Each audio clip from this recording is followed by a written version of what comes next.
I've asked every guest this, and I'm going to ask it straightforward to you too. Is that right? Should they be the prohibitive favorites of the American League?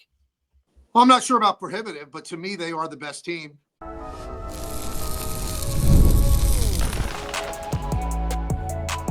You are Locked On Yankees, your daily New York Yankees podcast. Part of the Locked On Podcast Network, your team every day. Welcome to Locked On Yankees, which is part of the Locked On Podcast Network, your team every day. Thank you for making us your first listen every day. I'm Stacey Gotsoulias. Today's episode is brought to you by Gametime. Download the Gametime app, create an account, and use code LOCKEDONMLB for $20 off your first purchase. With me, as usual, my co-host, Brian McKeon. Brian. Stacey, what's going on? Fun one today. We have a fun show for you guys. Before we get started, don't forget, subscribe to Locked On Yankees on whichever podcasting platform you prefer. Subscribe to our channel on YouTube, like our videos, hit the bell so you're notified when our videos go live. So yeah, today we're interviewing Michael Kay for the second time on Locked On Yankees, our first non-Locked On host returning guest. Yeah, pretty cool. I mean, we're going to hear some awesome stuff from Michael Kay, that's for sure. Yep. So without further ado, our interview with Michael Kay. The fifth guest of our Locked On Yankees interview series has been the Yankees play-by-play man since 1992. He's been in the industry starting out as a reporter for the New Jersey Nets in 1982 for the New York Post. From there, he moved on to covering the Yankees since 1987. He worked for MSG Network for a while, covering the 90s Knicks. He's also appeared in places like the Daily News, MSG Sports Desk, Fox News. He's been the Yankees TV play-by-play announcer since the launch of the Yes Network in 2002, and now hosts the new version of the Michael Kay Show Monday to Friday on ESPN Radio. Please welcome back to the show the multi-Emmy award-winning and 1982 Fordham grad, Michael Kay. Michael, thanks for joining us. You got it, Brian. Hi, Stacey. How you guys doing? Good. Great. Good. So, Michael, I want to selfishly take the first question myself. I'm 27 years old. I've been listening to the Michael Kay Show since I was in middle school. I switched over from FAN, and I always had a dream of being in sports radio, obviously, and I've worked my way up to this point in life. And I wound up having a similar throat surgery to you about 2 years ago, and that was the reason why I wound up leaving WFAN. And I messaged you at that point, and you so graciously got back to me and offered me so much advice and just made me feel a little bit better about going in for an operation so early on in my career. I just wanted to take the time to thank you for that before we're even getting into this interview, because I don't think you have any idea what it meant to a young kid to get a message back from you like that. Well, I appreciate that. And, any way I could pay it forward just a little bit, because I think I had the surgery, obviously I was in my late 50s and I was scared. You still have career ahead of you. So if you're a young guy and you're going through that surgery, that probably gets you nervous and keeps you up at night. So if I could allay any of your fears, and maybe I did, well, then I did the right thing. Yeah, no, it was great to hear back from you, and I'm grateful to be talking to you now. Since then, I do want to get into the Yankees just a little bit first, though. So the Yankees, we go. I like to go by what the sports books tell me, because there's a reason why Las Vegas looks the way it does. They're usually kind of right, and they have the Yankees as prohibitive American League favorites going into next year. I've asked every guest this, and I'm going to ask it straightforward to you too. Is that right? Should they be the prohibitive favorites of the American League? Well, I'm not sure about prohibitive, but to me, they are the best team. I don't know about the team that would be second.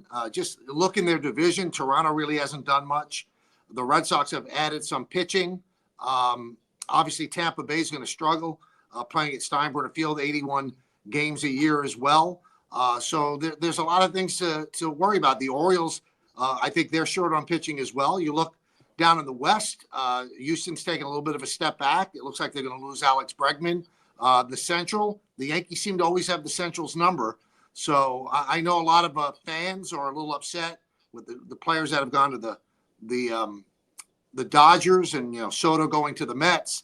But I always look at it this way. If you're a team in the American League, it doesn't matter who goes to the National League. You just have to be the best team in the American League.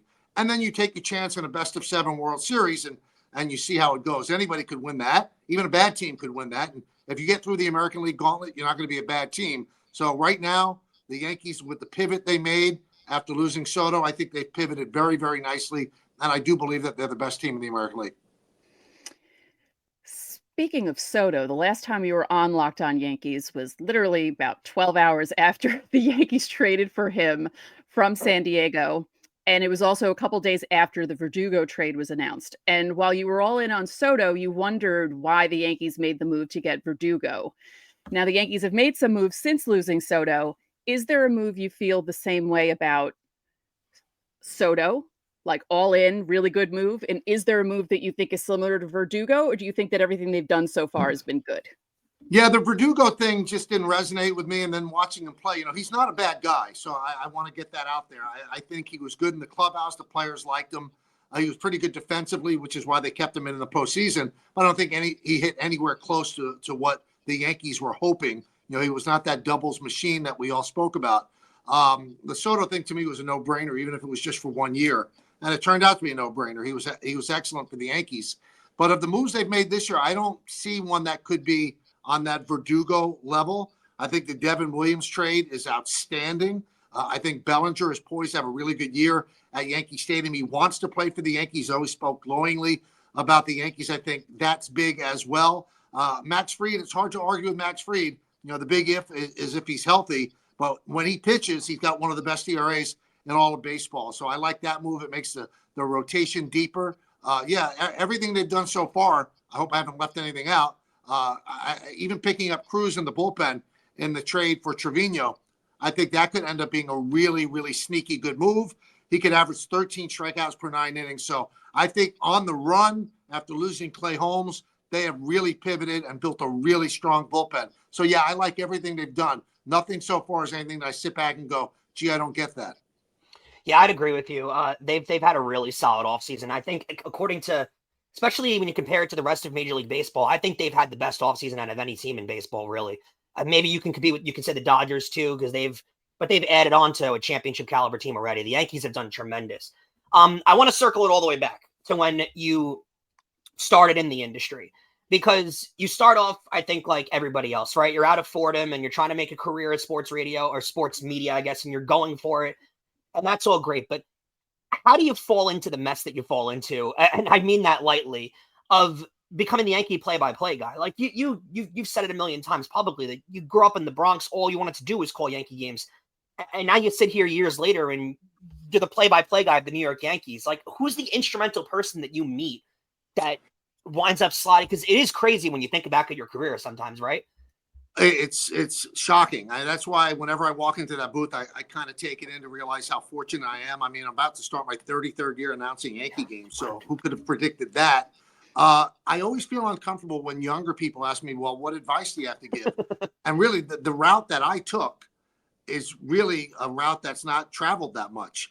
I mean, I came out of Fordham, and I had the worst Bronx accent that you could ever imagine, and they told me I'd have to move to the middle of the country, to a small market, and work my way back. And knowing myself, and my whole family is from New York, I wouldn't have been able to do that. So I kind of fell into the job at the New York Post, but always in the back of my head was, I'm going to try to get back to that. And it just happened organically where, I wrote for the Post, and then I went to the Daily News. And when I went to the Daily News, MSG Network got the rights to the Yankees. So I said, well, this could be my opening, because they always use me as a rain delay guest on radio. So I pitched to the MSG Network. I said, why is a television station, which is a medium of immediacy, always following newspapers, which are usually 12 to 16 hours old? I said, why don't you let me work the clubhouse the way I work it as a newspaper writer, and then give tomorrow's news today on the postgame show with Al Trotwig? And they liked that idea. And the Daily News said, okay, you could do that, but don't give them any scoop. So it was a little bit of a tightrope to walk. So while MSG had the Yankee games, I was doing the pre and post game with Al Trotwig, obviously high visibility. And then when the spot next to John Sterling opened up, they considered, well, how about that guy that does the stuff on the MSG network? So that put me in the forefront where people might have thought of me that way. And I ended up getting the job with John. So, I mean, again, it's a very, very weird, winding road. But I will tell you this, the one advice that I think is the best advice I could give to anybody is you have to work harder than anybody else. Because if you're going to punch a clock in this business, it's not going to happen. Because I always say, other than the occasional outlier like a Bob Costas. Everybody has somewhat equal talent, and the ones that get promoted or moved ahead are the ones that work the most and that work the hardest. And don't worry about, gee, it's 10 o'clock. My friends are out and I'm not out with them. Because when the bosses are thinking about making some kind of promotion, the first person that's going to come to the mind is the person that's always there, that always seems to be working. And I think that helped me a lot as well. Coming up, more with Michael K. Guys, it's no secret that I love going to live events, and whether it's sports, music, theater, or comedy, one of my favorite memories was attending a Bruce Springsteen concert last year on the beach in Asbury Park. The energy and the excitement, unforgettable. And now, Gametime has made it even easier to get tickets to your favorite events with their new feature. It's called Gametime Picks. This feature filters out all the fluff to show you only incredible deals on great seats so you don't have to waste time searching through thousands of tickets. And recently, looking for tickets for another concert, I was using the Gametime app. And with Gametime Picks, I found an amazing deal that I could even see the view of my seat before buying the tickets. The super deal was particularly impressive, offering great seats and unbeatable prices. Plus, the app's all-in pricing feature shows the total cost up front, so you don't got to be bothered with any of those surprise fees at checkout. Take the guesswork out of buying tickets with Gametime. Download the Gametime app, create an account, and use code one word LOCKEDONMLB for $20 off your first purchase. Terms apply. Again, create an account and redeem code LOCKEDONMLB for $20 off. Download Gametime today. What time is it? Gametime. So about 10-ish years or so after you start doing games in the booth, you sort of pivot a little bit and start doing sports talk radio. Now, how did that come about? And was that always something you wanted to do, or did someone suggest that you do that? It was never on my mind, Stacey. It really was. It really wasn't. The way it came about was, while John and I did the Yankees on radio, at that time, the rights were held by WABC. And they would occasionally have us do winter hot stove shows, the two of us. And we take phone calls and everything. It was like 7 to 10, but it was very infrequent. And one of the guys that was one of the salespeople at WABC was a guy named Tim McCarthy, who ended up running the station. And we became friends. And then he ended up being the guy that started ESPN Radio. So once I got off of the Yankee games and went to Yes, he kept pushing me, you should do a talk show. You should do a talk show. Number one, I didn't think I could do both. And number two, again, it wasn't something that was like on my wish list. Mm-hmm. And I said, okay, I'll give it a try. And, the initial show that I did was 10 to 1. So it didn't really interfere with, the Yankee gig. It interfered with sleep, but it didn't interfere with the Yankee gig. And I started, and you know what? I really liked it. I thought I was pretty decent at it. And that's 22 years ago. So I'm entering my 23rd year doing talk radio as well. And that's one of the reasons I left the afternoon drive show, because as I get older and my kids are now 10 and 12, I mean, if you're going to have kids, you might as well spend time with them. Otherwise, what are you doing? Why'd you have them? Just as a goof? So I figured, I'm 63 now. I'm going to be 64 on February 2nd. This last couple of years, I found myself like the show would end at 6:30 and I would literally run from a shipping container where I did the show in the loading dock at Yankee Stadium. I had to run up to the booth. Then I would do the open, and I'd have about 8 minutes to scarf down chicken fingers.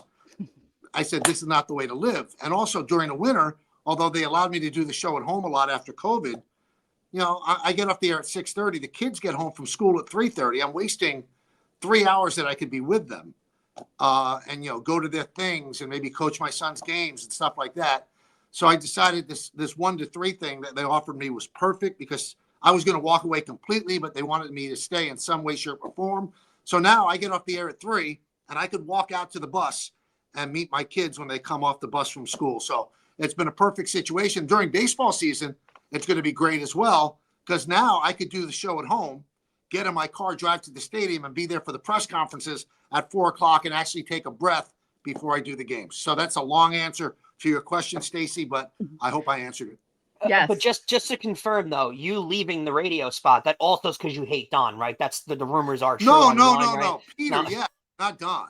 Okay, just wanted to make sure because those are you knew that was going to take off as soon as you left, right? They were immediately. Yeah, it's weird. People definitely want to shape the narrative for something that's sexy that I was forced out.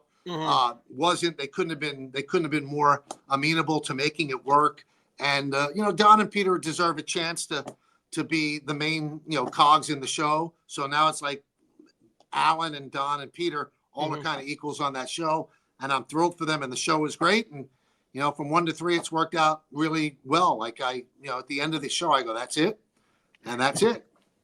I guess that's a good feeling, right? Though, because you have a little more. You always want to give more. You always want to be wanting to give more. Yeah, absolutely. In 2002, when they start the Yes Network, I don't know if anyone's ever asked you this, but why you over John for TV? It's a good question. I've only heard rumors of why.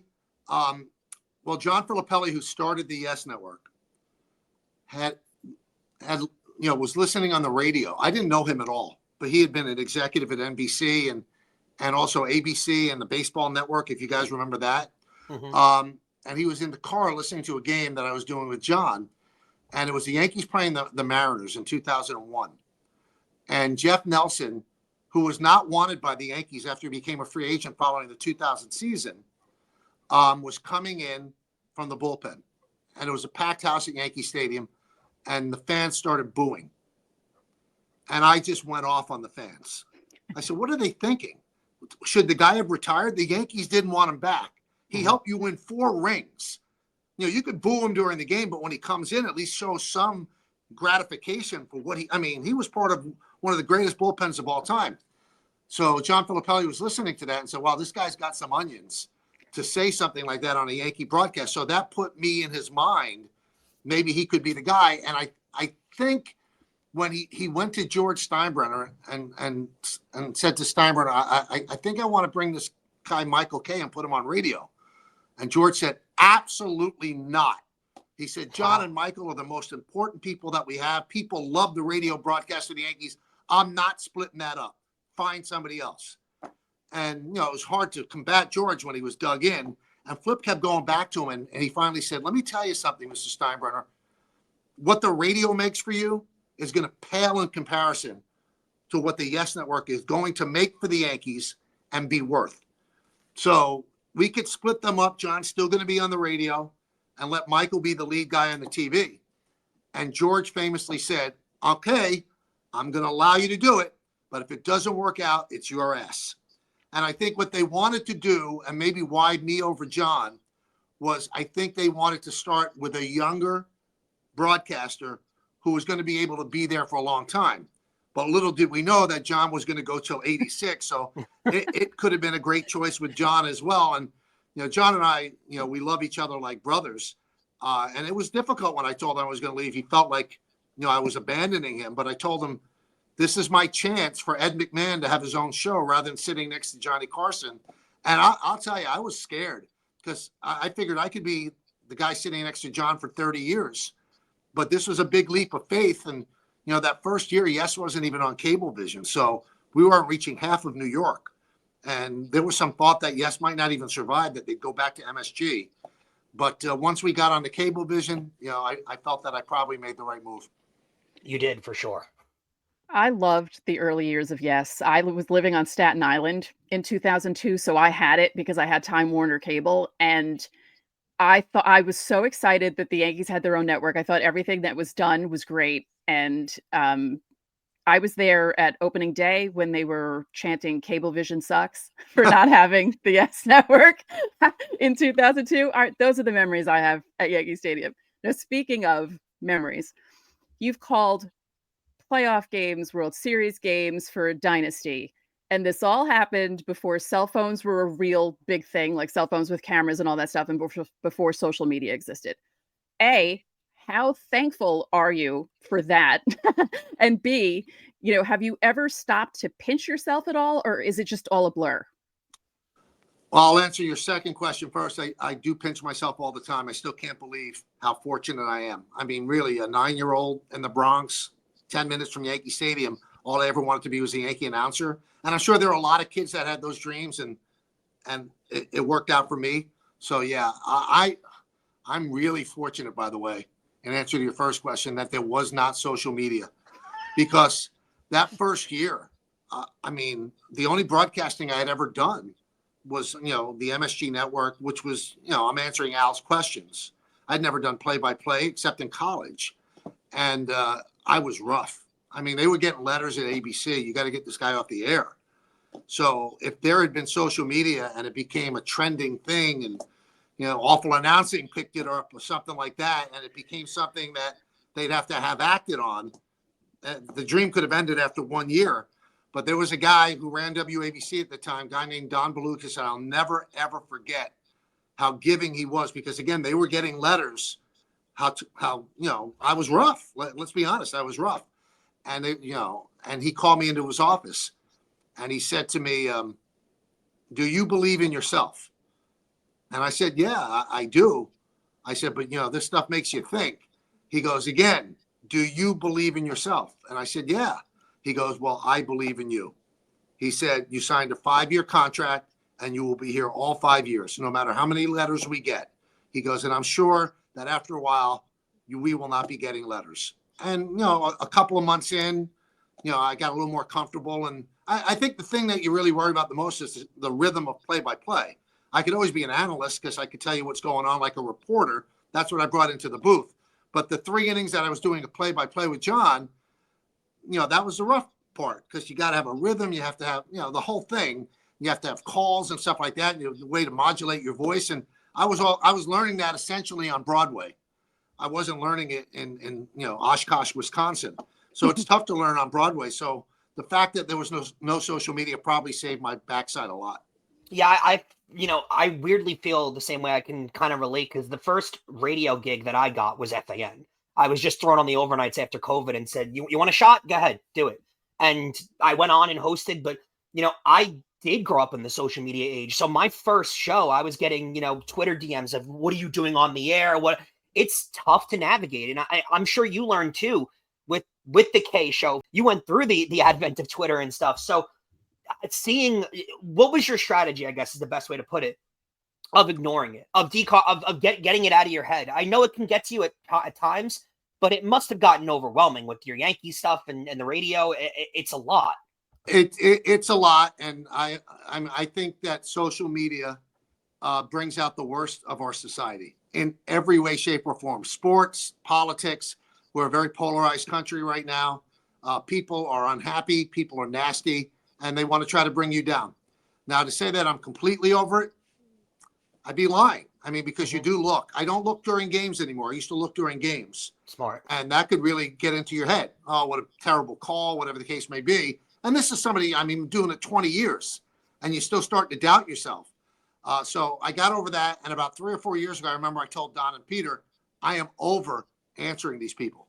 I used to, because my inclination as a kid from the Bronx is to fight back.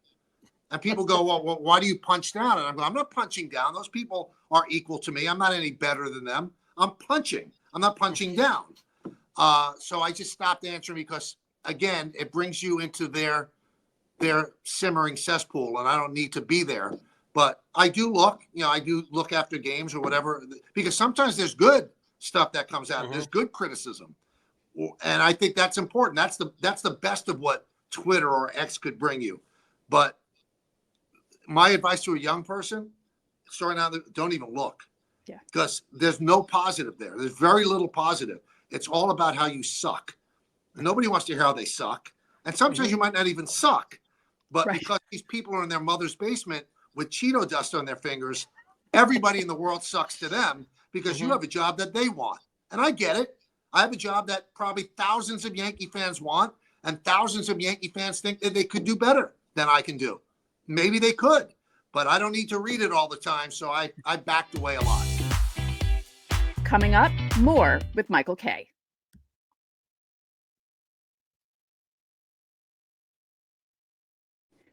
So we have a question from one of our insiders. We did not have them record the question. We're going to put it up on the screen and I'll read it for our audio listeners. So This is from Betty, who's one of our insiders. And she asks, of all the broadcast partners you've had while announcing Yankee games, Who did you find most knowledgeable and interesting? Well, I do like working with all of them. And I've said this, and I'm not just saying it so I don't say the wrong thing. When I look at the schedule and I know, okay, today I'm working with Flaherty, today I'm working with O'Neill, I'm happy about there's not somebody I go, oh, not him. But the guy who I think I think he's one of the best analysts in all of sports is David Cohn. I mean, the stuff that he says, and he has a light touch to him where he's not preaching to you, he's amazing. A guy that I wasn't sure how he was going to be on the air, and I think he's become an absolute star, is Paul O'Neill. You know, Paul's a completely opposite kind of announcer than than David. He's not going to get into the intricacies. He's going to give you more of a broad view and be funny. He's kind of like our Phil Rizzuto, the modern day Phil Rizzuto. I grew up with Phil. Paul is now Phil. And you know what's scary too is that, you know, David and Paul combined with the Yankees to win 8 world championships and 10 overall in their career. And after 22 years of the Yes Network, there are people, Brian, you could be one of them, they're thought of as broadcasters more than the great players they were. It's amazing what they've become.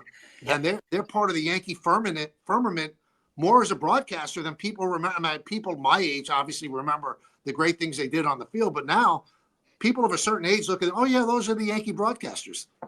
Michael, I didn't find out till I was in high school that you and John did games on the radio before. I had no idea. That you and John did games on the radio. Like, I didn't know that you did radio broadcasts with John Sterling. I just thought that's the Yankee TV guy. I actually had a fight with somebody in lunch in high school. Like, I'm like, Michael K didn't do radio. He does like this radio show. I had no idea. So, and you know what? Those 10 years were amazing. And I remember, you know, John used to come into the booth, and when the Yankees, you know, were losing, he'd get really upset. His whole mood would change. Sounds like me. And I once said to him, I said, what are you doing? He goes, what do you mean? I said, John, they don't care if we have a good broadcast. Why do you care if they win or lose? Michael, my boy, let me tell you something. If the Yankees win World Series while we're doing this, they'll think of us in a good way. If you give people bad news, they'll think of you in a bad way. And boy, was he right. Mm-hmm. So in the 10 years that we worked together, you know, they started going to the playoffs in 95, 94. They were a great team. The strike ended it. And then we had 4 world championship teams, 4 parades, 5 World Series American League championships. And he was right. I mean, if you're the example that he gave me was Marv Albert. He said, Marv Albert is a tremendous broadcaster. He said, but one of the reasons he's beloved by Knicks fans is not because he's a tremendous broadcaster, but he called the 69 and 73 championship. That's why I get upset when they lose. And he was right. So before we get to the rapid fire, I have to ask you this because I thought of it today. You grew up watching the Yankees. You called many playoff games, clinching games on the radio. And I wanted to know what it felt like for you, because I know what it felt like for me and for Yankee fans, to watch the 5th inning of Game 5 of this past World Series unfold. What were you really thinking watching the Yankees fall apart in such a spectacular way on worldwide TV? I still can't really make sense of what happened. You know, the one thing that I argue about with people the most on the radio, I don't think the Yankees couldn't compete with the Dodgers. The Yankees could have won that World Series easily. If you look at the breakdown of the numbers, remarkably similar. The Yankees lead in most of them. They should have won Game 1. They should have brought in Hill and not Nestor. And they should have won Game 5. And I'll tell you exactly where I was when that 5th inning unfolded. I'm sitting in the press box next to Meredith. And when I sit in the press box, I have respect, obviously, for the writers, and I don't talk a lot. You know, but Meredith and I are friends as well as colleagues. And I looked at her. I said, what is going on? I mean, with Judge dropping that fly ball, that's a fly ball he catches 1,000,000 times out of 1,000,001. Mm-hmm. And then everything just, you know, spiraled down after that. I was absolutely shocked. To this day, I'm still shocked. And maybe I'm delusional, but I believe if the Yankees won that game, they had a chance to win the World Series. I think all the pressure would have shifted to the Dodgers. If they all had to go to LA, the Yankees then are playing with the house's money, and the Dodgers are feeling it. So that fifth inning, although the Yankees did end up taking the lead after that inning, they were up 6-5. So you could, other things happened as well. Tommy Kahnle couldn't throw a strike. But that fifth inning, I don't know if, I hope we all live another 50, 60, 70 years. I don't know if we'll ever see an inning of import like that unfold the way that did. Yeah, it's certainly unfortunate. To our rapid fire questions, I know that you're noted as a big Springsteen guy.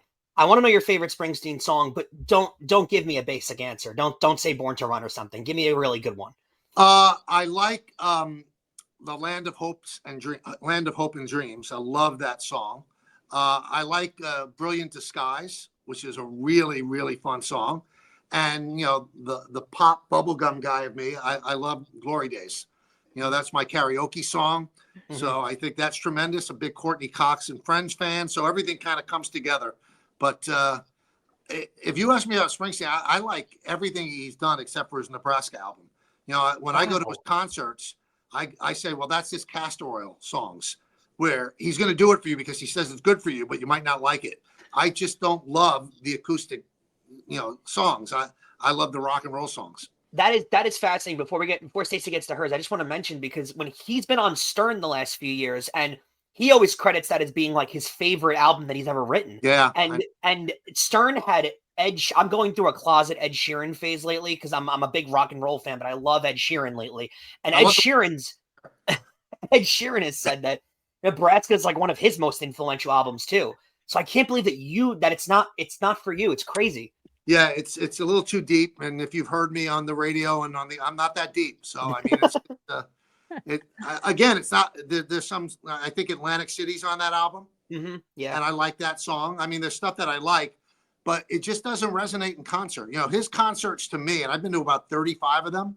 They're almost like religious experiences. They're almost like church. In the South. I mean, people just come together and love it, everything about it.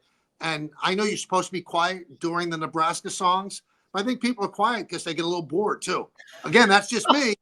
Maybe I'm wrong, but that's not my favorite stuff from him. So we talked about it a little bit before, but out of Fried, Williams, and Bellinger, which do you think is the most impactful move of the offseason? Well, I think Fried only makes a strength stronger, so I can't say that that's the most impactful. Obviously, losing Clay Holmes, it was important to get a closer, although Luke Weaver certainly looked like he was able to do that. But getting Devin Williams allows you to make Weaver, Mariano in 1996, where he could lead you to Devin Williams. So I believe that the most impactful could be Bellinger. Obviously, they needed to replace some of the numbers that Soto left. And this guy has won an MVP. I think he's a phenomenal outfielder. He could play center, but I think it's better to have Dominguez in center, and then he's more amenable to, he's willing to play left. So I think it's probably Bellinger out of all of them, although I think they're all great moves. Bellinger's probably the most impactful if he could turn back the clock and be the player he was in either 23 or when he won the MVP with the Dodgers. I'm going to leave the last two to Stacey. I just want to ask one more. You were the play-by-play guy through all of the dynasty and everything. I'm sure there were a lot of long nights in New York City. Without getting yourself in any trouble, what's the most legendary of nights that you had? Because I'm sure there were some really long ones after winning World Series and stuff. What's the craziest story you can give us where it's like, wow, you were there? Well, the little dirty secret is, although I was close to the guys in the 90s because they were my age. Mm-hmm. So, now who am I to them? I mean, yeah.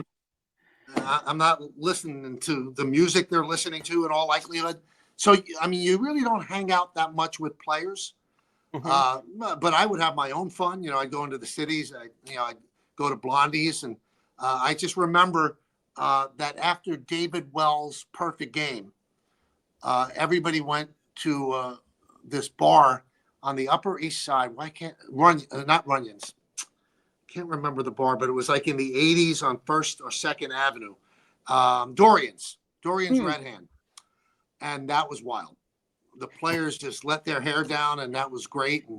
But probably the most fun I ever had was as a writer, where the Yankees used to have beach parties they'd go into a hotel, and in those days you could smoke in hotels. So there were ashtrays with the sand in it where people would put out their cigarettes. Oh, no. So they would take, all the players would go to all the floors, and they would take the ashtrays, and in one of the rooms, they would dump all the ashtrays on the floor as if it was a beach. And I remember we were in Arlington, Texas, and the one player who helped my career more than anybody was Mattingly, because for some reason he trusted me. Whenever anybody got traded to the Yankees or there was a young player that came up, he would point to me in the middle of the club and said, "That's the guy to trust. He's not going to screw you." And I'm at the bar with all the other writers in a Marriott in Arlington, and Mattingly comes up to me and says, "You got an invite to the beach party." I said, "What?" He goes, he gave me the room. He says, "Come up to the beach party. But remember, what you see there, it stays there." Mm-hmm. I said, "Yeah, sure." And I went there and I said, "Wow, this is what Major League Baseball players do." I would never betray what was happening. Of course. But let's just say I was slack-jawed. And I couldn't believe, I mean, what a test it was to have a writer in there. I mean, the stuff that I could have written that I saw, but they let their hair down, and because Mattingly said I was good to go, I was good to go. Thank God, I didn't stay that media. long, though. I didn't stay that long. I got a visual of it, and I said, well, this is how the other side lives. And I said, okay, I'm good. I'm out. But Wow. I saw a lot. Okay. I have a question about movies. Do you have a favorite Danny Aiello movie? I love my uncle's movies that he's done. Obviously, the answer that everybody's going to think is Do the Right Thing, where he was nominated for Academy Award. But there's a secret jewel in his movieography, and that's 29th Street. Yes. My father loved that movie. Yeah. Yeah. Yeah. Had it on VHS. We watched it all the time. I was hoping you were going to say that. I'm so happy. That makes me happy. And that movie now is played a lot on Christmas. And I just remember him at the top of the steps screaming, "I'm not a loser." I mean, he was great in that. And for those that don't know, it's a story of the first lottery winner in New York City. And he was the dad, and his son won the lottery. And it was a really good movie. Really, really good movie. Yeah. Yeah. My second favorite is Moonstruck, but I love 29th Street. Yeah. Moonstruck was great too. He for a guy who started acting at 40 and never took an acting lesson, he's pretty damn good. Yes. Yes. Our final question. How into sports are your kids? My son is unbelievably into sports. I mean, sits there and watches. And as he watches, he's announcing. He never shuts up. Like we're watching the Rams Vikings game yesterday. He's going, Stafford drops back over the middle to like he's pretty good for 10 years old. And I go, but every time I want to put him on the radio or whatever, he clams up. I said, You can't do personal shows like this. I said, Iron Eagle's kid is pretty good. Maybe one day you could, and I got to hurry it too, because when he gets to be 30, I'm dead. So, I mean, it's got to be when he's like 23 or 24 out of college. Hopefully I'm still around then. But he loves everything, and he loves playing it. And the fun thing when I'm watching a game with him, if he's not announcing, he's diving on the couch, catching a football, making me throw baseballs at him. So he's diving on the floor. He's shooting baskets constantly on a little miniature hoop when watching the Knicks. So that's a fun thing because I never really forced him into it. And then there's my daughter who hates everything about it. I mean, I took her and Charlie and my wife Jody. We went to game 3 of the World Series, and we got invited. One of the Yankee owners, not the Steinbrenners, one of the minority owners, invited up to his luxury box, and Charlie is all like locked in, and Callie's on the floor looking at her iPad, playing, looking at videos. And I said, you know what? This is disgraceful. I don't care about the game. I said, then you should have stayed home, and I could have taken one of Charlie's friends. But she just likes being in something that's happening. And I once asked her straight out, I said, Callie, why don't you ever watch Daddy when he's on TV? And she looked at me because she's rough. She just turned 12 the other day. She goes, because when you're on that TV, you're not here. Good enough answer, Dad? And I Wow. said, you like this nice house we live in? She goes, yeah. I said, then Daddy's got to stay on TV. But she doesn't like, she got into cheerleading this year, but she doesn't even watch the game when she's cheerleading. She doesn't even look back. I mean, she's just like looking at the crowd cheerleading. So that's what she thinks of sports. Well, you got lucky with the boy, I guess, right? He likes sports. So. You know what? As long as she's happy, I'm happy. You know, my wife doesn't even, watch the games on TV. Just Charlie does. Because when I was talking about, when we met, I was talking about Jody on the radio, on the talk show. And she was working at News 12 in Long Island at that point. And somebody came in and said, Michael Kay is talking about you on the radio. And she goes, who's Michael Kay? She had no idea. She's from the Pittsburgh, West Virginia area. So she's a Yankee fan now because she's smart. Has to be. But in terms of living and dying, she's not that person. If I'm in one room watching the football games on Sunday, she's watching like Masterpiece Theater in the other room. She's just not engaged. I love hearing that inside kind of stuff about like your life. It's awesome. Michael, we can't thank you enough. Really, you're so generous with your time, and just to hear a lot about your life and stuff. We really thank you a lot here. Of course, anytime, guys. Have a great day. Thank you so much. So that was something, wasn't it? Yeah, I mean, unbelievable amount of fun. So gracious with his time too. Obviously, it was from the Yes Network studios that he was doing it. So he waited over to give us that interview.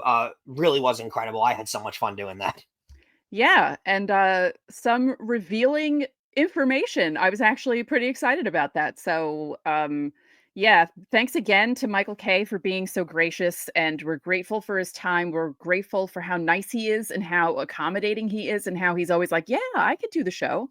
It's just, we really appreciate that because, we're a little rinky-dink podcast on YouTube with 8,180 subscribers. We don't have like 50,000 or 50 million subscribers on YouTube. And it's just, it's really awesome. I joked about this before we started recording, but if someone told me 7 years ago when they had me do this show that I was going to have Michael Kay not once, but twice on this show, I would have told them that they were absolutely insane. Well, the insane people are right sometimes. That is true. So thank you all for making Locked On Yankees your first listen today. For your second listen, find Locked On MLB. Baseball guru Sully brings you a daily blend of humor and baseball, keeping you updated on every rumor and story throughout the offseason. You can find Locked On MLB on YouTube or wherever you listen to your podcasts. So that'll do it for this edition of Locked On Yankees. I'm Stacey Gatsoulias. And I'm Brian McKeon. We'll catch you guys later on.